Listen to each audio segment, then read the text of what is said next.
Early morning in the boarding house, circa 1924. It is just after 6 o'clock in the morning, and the boarding house on Ash Street begins to stir with the cautious rhythm of another quiet day. The old house, tall and narrow with ivy on its brick face, has stood for nearly 40 years, creaking and breathing with the lives it shelters. A soft golden light begins to filter through the tall lace-curtained windows, bathing the parlor in amber tones. Dust motes swirl in the air, caught in shafts of morning light like lazy dancers. Upstairs, the radiator pipes click faintly as warm steam pulses through the house, fighting the early chill of spring. In one room, Mrs. Elkins, a widow in her 60s, sits on the edge of her narrow bed, pulling on thick woolen stockings. Her fingers move slowly, joints stiff from years of sewing and winters gone by. The ticking of a small clock on the dresser reminds her that it is time to begin the day. She opens her window just a crack to the back alley, letting in the scent of damp bricks, coal smoke, and fresh rain from the night before. Somewhere down the street, a paperboy calls out his headlines in a sing-song rhythm. Below her, in room 3, a traveling shoe salesman named Mr. Harold sets his cufflinks in the dim light. His sample case waits by the door. He brushes lint from his jacket, checks his watch, and adjusts the knot of his tie in a cracked oval mirror. There is no rush. He doesn't have to catch the intercity trolley until 9, but he likes to be the first one downstairs for breakfast. The routine comforts him. On the second-floor landing, Miss Clara, the schoolteacher, emerges quietly from the shared bathroom, a towel wrapped around her head like a turban. She nods politely to Mr. Birch, the war veteran, who sits at the top of the stairs in his robe, slowly lacing his boots. He doesn't say much in the mornings, but he nods back, his face serene as if remembering something long ago. From the kitchen below comes the gentle clatter of pans. Mrs. Vaughn, the landlady, has been awake since before sunrise. She moves with practiced efficiency. Coffee percolator set, eggs cracked into a mixing bowl, thick slices of yesterday's bread laid out for toasting. The stove hisses as she places a skillet down. The smell of browning butter and bacon slowly climbs the staircase, inviting even the heaviest sleepers to stir. Outside, the street is still sleepy. A horse-drawn delivery wagon rolls by, its wheels thudding softly against the cobblestones. The grocer's boy waves through the front window, and Mrs. Vaughn gives a brief, silent wave in return before turning back to the stove. The rhythm of the city begins to build in the distance. A streetcar bell, the shuffle of early commuters, a dog barking in the alley. The parlor downstairs still holds the warmth of last night's fire. Its embers now cool, but a faint scent of wood smoke lingers in the air. A shawl lies draped across the arm of a tufted chair, forgotten. A side table bears a half-read serial novel and a teacup with a faint lipstick mark. All these are signs of quiet lives overlapping under one roof. The hallway clock strikes 6:30. Doors open, slippers shuffle. Mr. Harold descends the stairs first, his polished shoes echoing lightly. He nods to Mrs. Vaughn, who acknowledges him with a tired but kind smile. Behind him comes Clara, hair still damp, wearing a sensible gray dress and carrying a satchel with her lesson plans. They sit at the breakfast table near the window, steam curling from their coffee cups. Clara reads aloud the front page headlines. A new motion picture premiering downtown, a mayoral candidate promising lower taxes, a distant skirmish in Europe that no one quite understands. Mr. Harold listens politely, nodding at intervals. He enjoys Clara's calm voice, steady and sure, like a teacher even before a classroom. From upstairs, the heavy tread of Mr. Birch is heard as he makes his way down, slower than the others. He joins the table quietly, murmuring a greeting. Mrs. Vaughn places a plate of eggs and toast in front of him, and for a moment, the room is filled only with the soft sounds of breakfast. The clink of utensils, the low murmur of conversation, the distant hiss of the city waking up. By 7 o'clock, most of the house is awake. Footsteps echo, doors creak open, water runs in the pipes. The boarding house hums, not loudly but steadily, with the routines of its residents.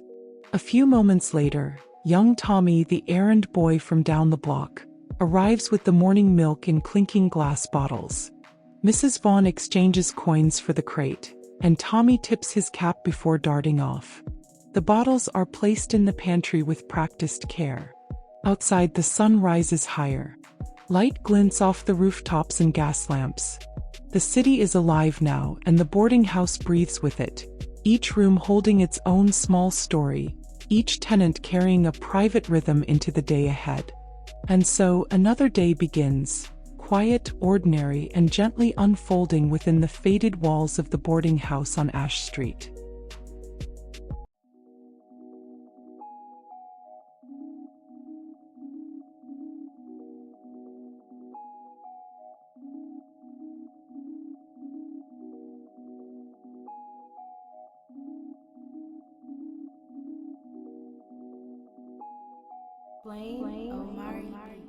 Late Morning Conversations, 1924. The hours slip by gently as the sun climbs higher, casting a soft glow through the tall windows that line the front of the house. It's nearing 10 o'clock now. Breakfast dishes have been cleared and washed, the smell of bacon lingering just faintly in the air, mingling with lemon soap and freshly boiled water. The parlor, once quiet and empty, has begun to fill with signs of life. Miss Clara has taken up a corner seat near the window, her notebook resting on her knees. She reviews her lesson plans for the afternoon, occasionally jotting down a note in her tidy, looping script. She pauses now and then to sip tea, the cup rattling lightly in its saucer. Across from her, Mr. Birch sits with a copy of the newspaper folded neatly in half. He reads slowly, lips moving without sound. The war news doesn't hold him as it once did. Instead, he flips to the comic section, allowing a faint smile to play on his face as he schemes the panels. Mrs. Vaughn, wearing a clean apron over her blouse, moves between the parlor and dining room, checking the linens and polishing the silver tray that will hold the midday lemonade. She hums a waltz under her breath, something her mother used to sing while ironing. In the back room, Mr. Harold can be heard on the telephone, his voice low but cheerful. He is speaking with a client in Milwaukee, confirming a shoe order and arranging shipment dates. His words are clipped but friendly, as if he's rehearsed the pitch 100 times. The front door creaks open and in steps Mrs. Elkins. She has returned from the market 2 blocks down, a mesh bag on her arm holding a loaf of rye bread and a jar of preserves. Her cheeks are pink from the walk and her eyes bright beneath her hat. "Morning, everyone," she says softly as she enters the parlor. Clara and Birch return the greeting with warm nods. Mrs. Vaughn joins her and offers to take the bag, but Mrs. Elkins declines. "It's a good day for a stretch," she says with a quiet smile. The group settles into a gentle rhythm. Conversations rise and fall with no urgency. Birch recalls a story from his time stationed in France, about a cat that lived in a bakery. Clara laughs and asks questions, while Mrs. Vaughn listens with a soft expression, pausing only to glance out the window at a passing automobile. The phonograph in the corner, dusty but faithful, is wound up and placed with a shellac record. A soft waltz begins to play. Its notes drift lazily through the air, mingling with the voices and the occasional clink of porcelain. A breeze stirs the lace curtains as the city outside bustles more energetically. But inside the boarding house, time lingers. There is no rush to leave, no urgent business. Just a mid-morning pause in the lives of ordinary people, bound together by place and the comfort of routine. As the record comes to an end, the needle lifts with a soft hiss. Mr. Harold emerges from the back room, stretches, and joins the others in the parlor. He sets a small tin of licorice candies on the table and offers them around. And for a little while the house is still. Just voices, laughter, the memory of old music, and the soft tick of the clock on the mantel.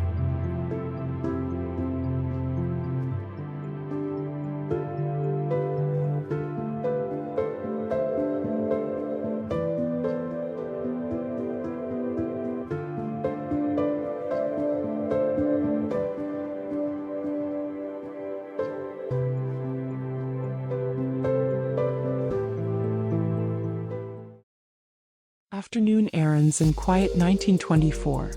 As the city settles into the rhythm of afternoon, the boarding house grows quieter, lighter. By 1 o'clock, many of the residents have stepped out. The schoolteacher to her classroom, the salesman to his appointments, the landlady for a short walk to the corner post office. The house seems to exhale. The clatter of dishes has faded. The rooms upstairs stand silent. Yet in that stillness, the house is not empty. It listens. Sunlight spills through the side windows, painting warm rectangles on the hardwood floor. In the kitchen, a saucepan gleams where the light catches it. A clock ticks in the hallway, slow and even. Mrs. Elkins remains home this afternoon.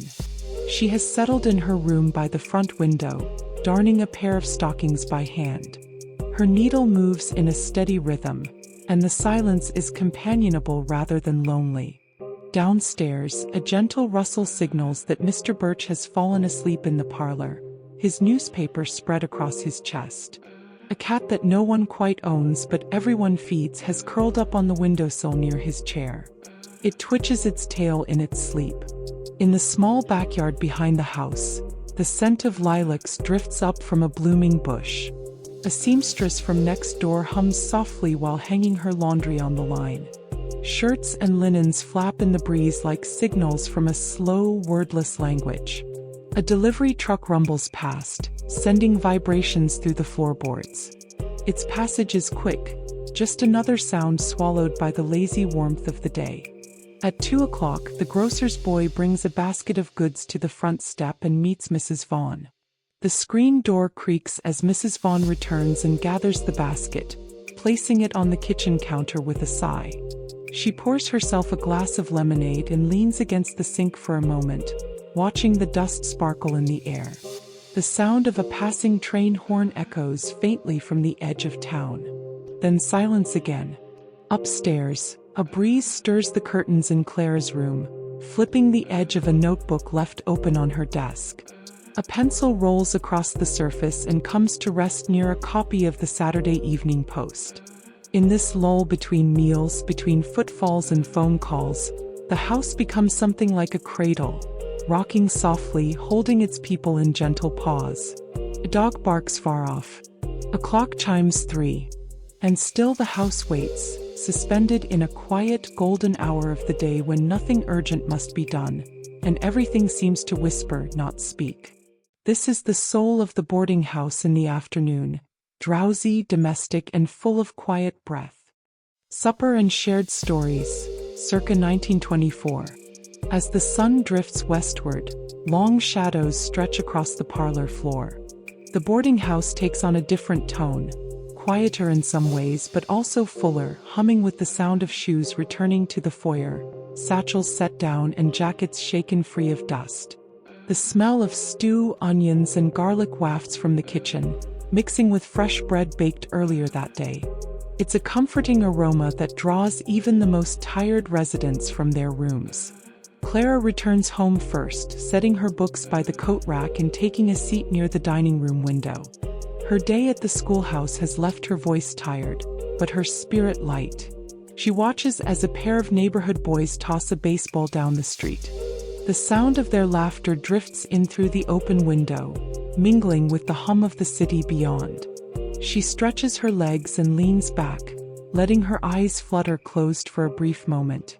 She imagines her students' faces. One child reciting her spelling words with earnest concentration, another doodling quietly on the edge of his notebook. Her heart feels full. This life, though modest, is deeply satisfying. Mr. Harold enters a few minutes later, his briefcase heavier, his step slower. "A long one," he mutters with a chuckle, removing his hat.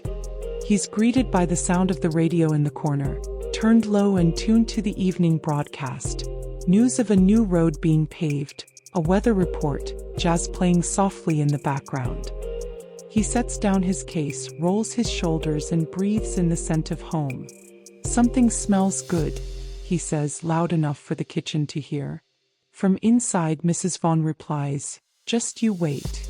Mr. Birch appears next, dressed in a clean shirt and freshly shaved, smelling faintly of aftershave. He carries a book under one arm and settles in at the dining table, glancing toward the kitchen with anticipation.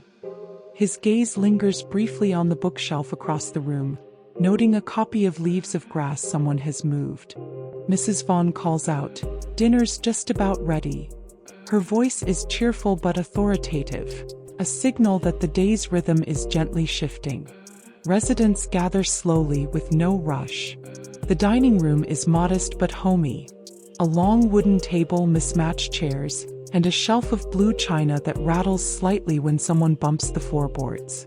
Light from a brass chandelier casts a gentle glow, illuminating the room with golden hues. Mrs. Elkins arrives last, her steps slow but steady. She carries a crocheted shawl draped over her shoulders and smiles as she sees everyone gathered. "Evening all," she says warmly. Bowls are passed. The clink of cutlery and murmur of voices fill the space. There are stories. Clara speaks about a clever answer from one of her pupils. Mr. Harold recounts a conversation with a cobbler who tried to sell him an experimental shoe polish. Mr. Birch shares an anecdote from a novel he's reading about a man who traded everything for a single perfect afternoon. Mrs. Elkins listens, hands folded over her napkin, occasionally smiling at a joke. She speaks only once, recalling the taste of bread her mother used to bake in the old country, and everyone quiets for a moment as they imagine it. "She'd braid the dough like a crown," she says, eyes misty, "and bake it till it glowed." The meal stretches into the evening as the sun fades completely. A breeze moves through the open window, lifting the lace curtains. Lamps are lit. The flicker of a candle on the mantel adds a warm pulse of light.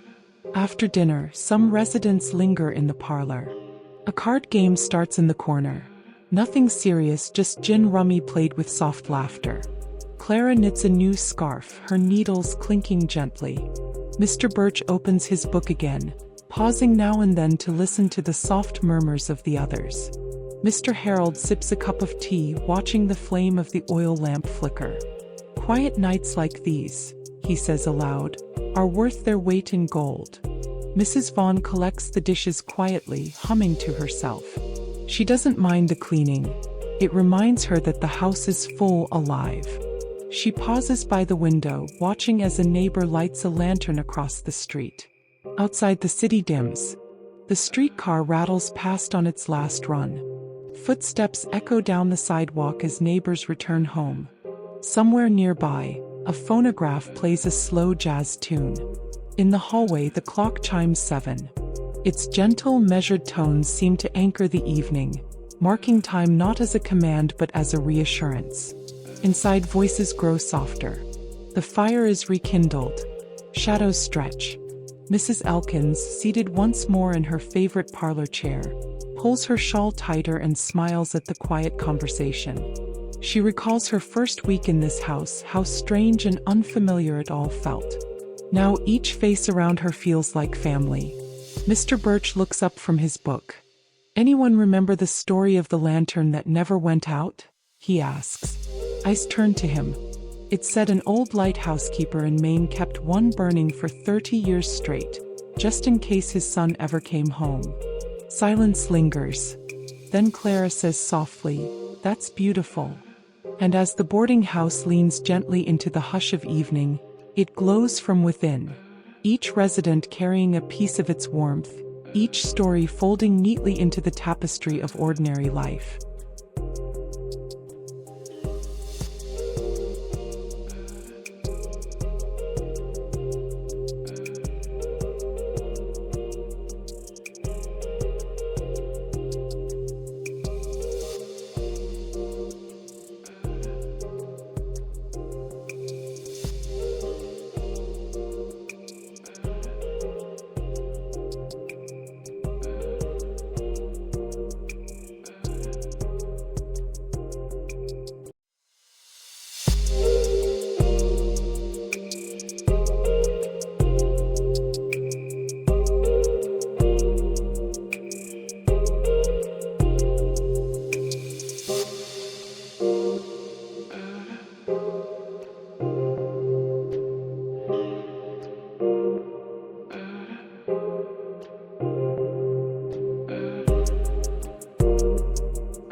Nightfall and Quiet Reflection, 1924.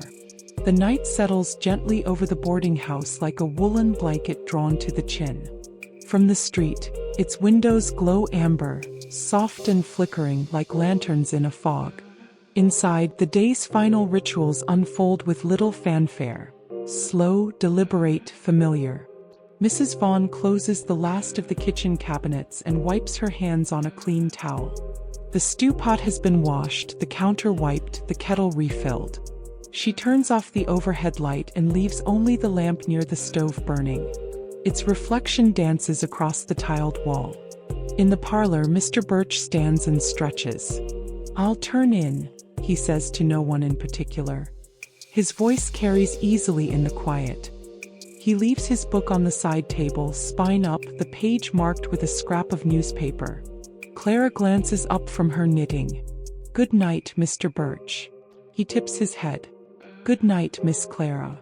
As he walks down the hallway, the floor creaks softly beneath his steps, an old lived-in sound. At the far end, he pauses to adjust a picture frame that hangs slightly askew, a photograph of a lighthouse surrounded by mist. Upstairs, his room is sparse but tidy.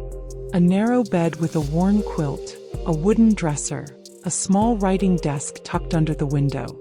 He lights the room, its glows blooming softly. He pulls a letter from the drawer, unfolding it slowly, his sister's handwriting looping across the page. He reads for a while, then tucks it beneath his pillow. Downstairs, Clara sets aside her knitting and stretches her legs out along the settee. The scarf she's working on rests in her lap, half completed. The rhythm of the day still echoes in her shoulders.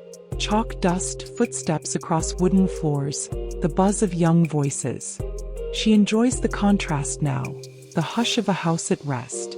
Outside, a breeze rustles the ivy along the boarding house walls. The gas lamp on the corner flickers uncertainly. A Ford motor car rumbles in the distance, its sound fading as it turns onto another street. Mrs. Elkins remains in her armchair, her hands folded in her lap. Her shawl is drawn snug around her shoulders, her gaze far away but peaceful. The glowing lamp makes her silver hair gleam. She seems to be listening to something only she can hear, perhaps a song from decades ago or a voice once familiar. "Would you like some tea?" Clara asks gently. Mrs. Elkins nods, smiling faintly. "That would be lovely, dear." In the kitchen, Clara fills 2 cups, her movements unhurried.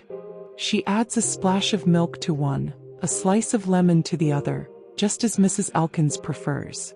The kettle hisses quietly. She returns with the cups balanced carefully on a wooden tray. They sit for a while in companionable silence, sipping, watching the shadows play on the parlor walls. "I used to believe I'd live in the country forever," Mrs. Elkins says suddenly. Her voice is thin but steady. "But the city has a way of growing on you, doesn't it?" Clara nods. "I think so. There's a rhythm to it, like a metronome.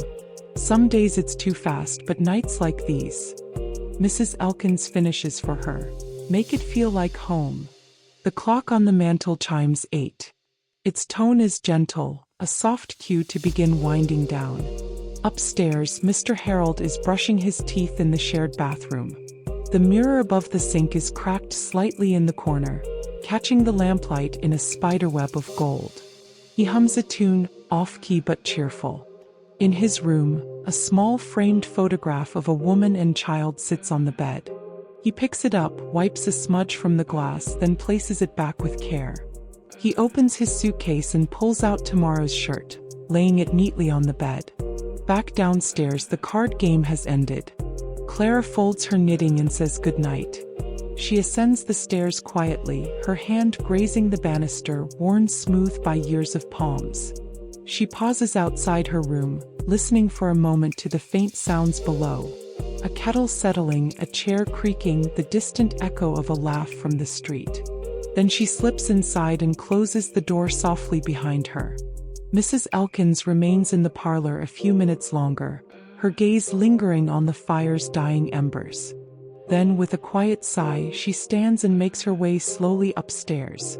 The the stairwell dimly lit by a single sconce. In her room, she lights a small lamp on the nightstand. The room is filled with keepsakes: a hairbrush with a carved ivory handle, a faded lace handkerchief, a stack of letters tied with ribbon. She opens the window slightly, letting in the cool night air. The curtains stir gently. Back downstairs, Mrs. Vaughn completes her final round, checking the latch on the back door, lowering the flame on the gas lamp in the hallway, adjusting the blinds in the dining room. She walks through the house as though tucking it in. Finally, she enters her own room off the kitchen. She removes her apron, folds it with care, and places it on the hook by the door. Her hands are rough from years of work, but her motions are tender. She picks up her journal and writes a single line: "Everyone was home for supper." Then she closes the book and turns out the light. Outside, the city exhales.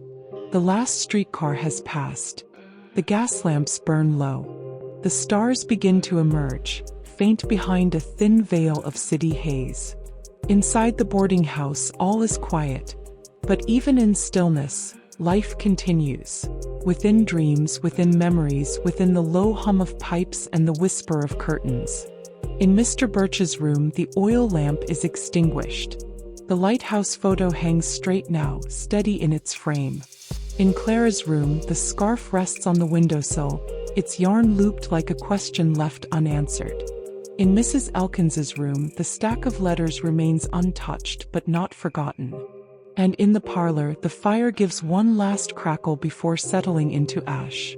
The boarding house stands like a vessel holding the soft weight of a dozen quiet lives. No headline will mention it, no history book will mark this moment. But here in this hush, something lingers.